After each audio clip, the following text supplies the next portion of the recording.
El día de hoy quiero hablarles un poquitito sobre este concepto denominado trauma, para comprender exactamente por qué reaccionamos y actuamos como lo hacemos. Desde la teoría freudiana, él hablaba sobre que tenemos una cierta pulsión de vida y una cierta pulsión de muerte. Digamos, la pulsión de muerte es esta que nos impulsa a comportamientos negativos, por así decirlo, y dentro de ella hay algo que Freud llamaba neurosis traumática.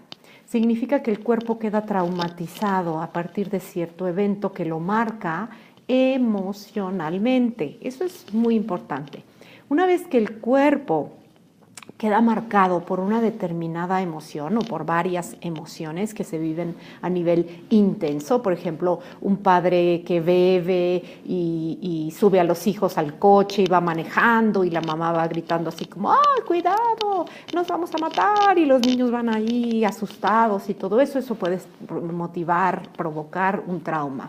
O una madre o un padre que golpean y gritan y enfurecen y entonces el niño ahí aterrado, escondido debajo de la cama o recibiendo los golpes, eso traumatiza al cuerpo. Entonces todos en mayor o menor medida tenemos un cuerpo traumatizado, ya lo he explicado en otras ocasiones. Uno, tantito andamos cargando con la información que trae el cerebro reptiliano, otro poquito por el medio ambiente, que el cerebro medio es este que aprende a reaccionar emocionalmente ante lo que proyecta al exterior, pero percibe como un peligro. Por ejemplo, mi mamá hablaba con voz muy fuerte, se enojaba, gritaba, y entonces mi cuerpo aprendió a no soportar el que alguien gritara.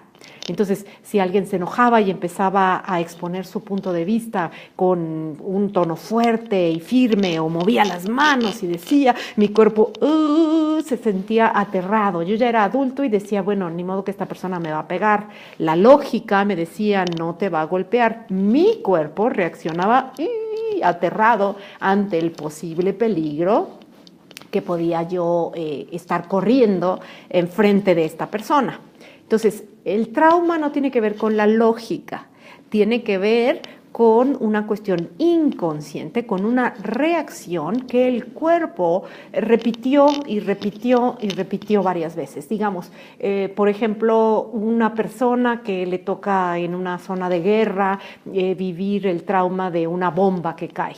Quizá a su cuerpo no le pasa nada, pero entonces ve toda la destrucción alrededor y entonces al ver algún cuerpo ahí tirado y ensangrentado, entonces la mente va a tener la capacidad de recordar esa imagen. Una vez que la va a recordar, él va en los sueños, por ejemplo, a escuchar el sonido ¡boom! Y va a ver toda la destrucción y el cuerpo ahí tirado sin vida. Y el simple hecho de estarlo imaginando va a volver a sentir, va a repetir lo que sintió, la angustia, el miedo, y entonces eso se va a ir marcando en el cuerpo, provocando imaginariamente, cada vez que yo hable sobre el tema, cada vez que piense sobre el tema, cada vez que mire una película con ese tema, cada vez que me acueste a dormir y sueñe con ese tema, voy a estar reviviendo, mi cuerpo va a estar reviviendo químicamente y en sensaciones esas escenas de terror que pueden ser un papá alcohólico, una mamá, no sé, desobligada, que se va y yo me quedo ahí solito en mi casa y soy niño chiquito haciéndome cargo de mis hermanos o cosas así. Entonces, a mí me encanta decir cada loco con su tema, pero todos andamos cargando algo, porque bueno, así es la vida en este plano dual y así es como funciona nuestro cuerpo. Y vamos aprendiendo, por ejemplo, a mí me encanta cuando decimos cosas como, siento que eso no es justo. Cuando armamos una frase así, estamos juntando pensamiento y sentimiento.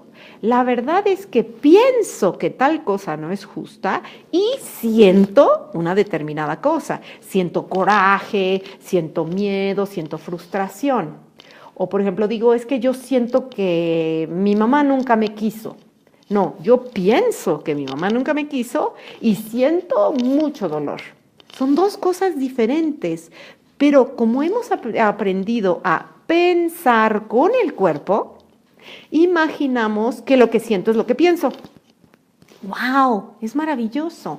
Y no nos damos cuenta que no somos nosotros los que pensamos, sino estamos siendo pensados por nuestro pasado. Entonces, es imposible sanar un trauma sin entendimiento. Andamos por la vida diciendo que queremos sanar, pero no tenemos el entendimiento que se requiere para reconocer en lo que nos está sucediendo, que todo es un contenido inconsciente nuestro.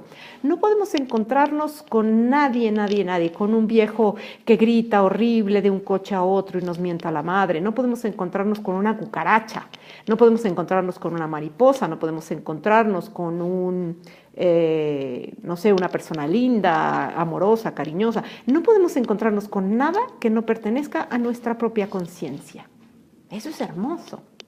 Porque entonces, en todo lo externo tengo la posibilidad de reconocerme a mí, en lo que aparentemente mi personalidad me dice que es lindo y en lo que aparentemente es algo muy feo. Todo eso es parte de mi conciencia. Cuando la Biblia nos habla de que los pecados de los padres lo pagarán los hijos, lo que en realidad está diciendo es que la inconsciencia de los padres la van a heredar esos hijos. Todo el entendimiento que los padres no obtuvieron, vamos nosotros a recibir la papa caliente y después le vamos a pasar la papa caliente a nuestros hijos. Eso es inevitable. Entonces, estamos hablando de que, digamos, yo no estoy viviendo aquí y ahora mi relación de pareja o de trabajo o de mis hijos desde el camino medio, desde ese punto neutral, sin juicios, sin ideas, sin condicionamiento. No, yo estoy viviendo el 2017, pero lo estoy percibiendo a través de los traumas de mi cuerpo y a través de estos dos cerebros que me están contando una historia, digamos, es lo que se llama el karma. Y el karma es algo colectivo. No es algo individual, no es algo mío nada más, es algo que el mundo entero anda cargando, por así decirlo. Simplemente hay que voltear a ver cuáles son las relaciones políticas, económicas, sociales, familiares en el mundo para darnos cuenta que todos andamos cargando un karma y precisamente por eso estamos en este plano dual.